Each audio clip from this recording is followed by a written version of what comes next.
Supreme Magus, Web Novel, Chapter 294, Discoveries Part 2. After Lith paid the bill, they took a stroll along the promenade. Despite the late hour, the city was still bustling with carriages and small taxi boats. Everything moved slowly. Unlike Earth's metropolis, nor the coachmen or the ferrymen seemed to be in a hurry, and so were their passengers. To Lith, it almost appeared as the city of Vinia was lazily falling asleep. Suddenly the silence between the two was broken by a sigh, shortly followed by another.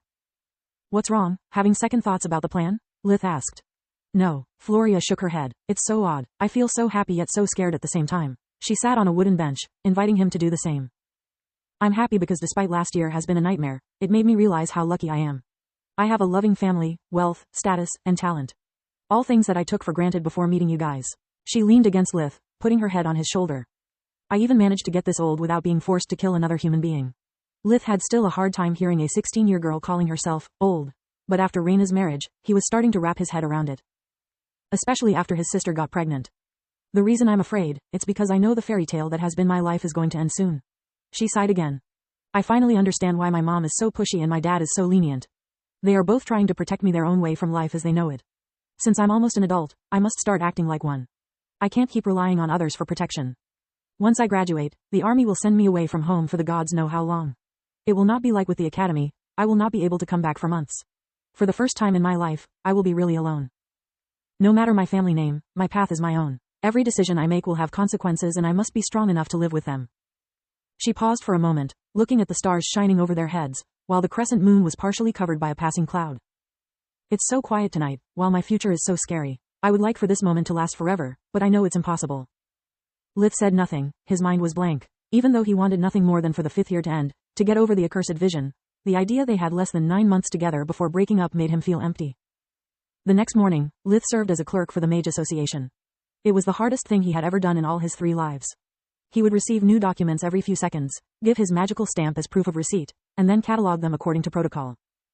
After that, he had to read them and forward the paperwork based on their priority.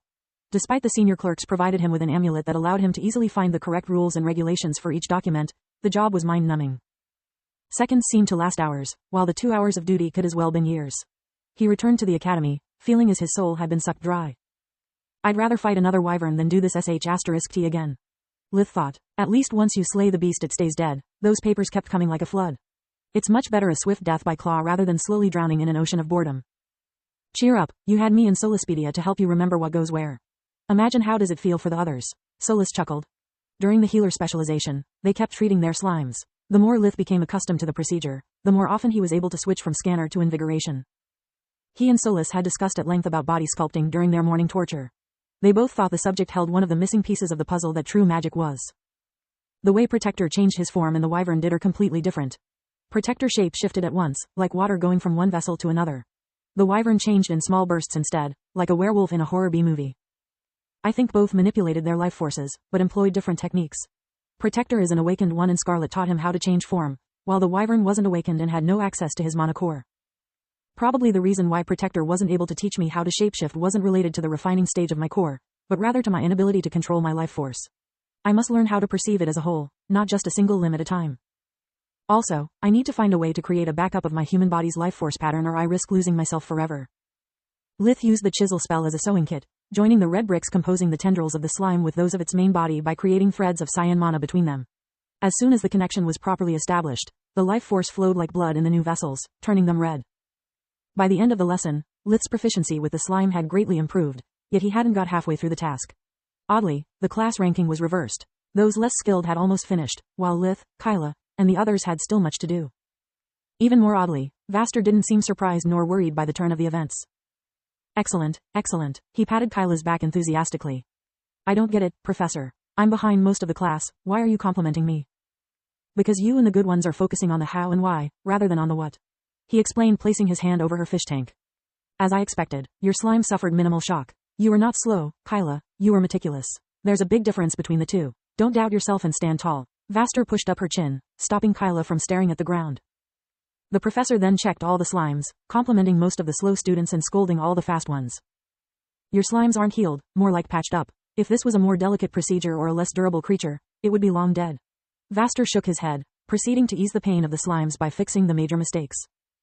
Lith's group left the healing lab in high spirits. The others because of Vaster's words, Lith because despite making no progress with invigoration, he felt he was on the right path toward the discovery of how to shapeshift. The next subject was the first practical lesson about how to create their own personal spells. Lith was eager to discover if he could learn something about true magic from it. Up to that point, all the academy courses had helped him to broaden his horizons. They went to the lecture hall, where Professor Nalir was waiting for them. Once all the students arrived, Nalir opened a warp steps moving them to the most absurd training hall any of them had ever seen.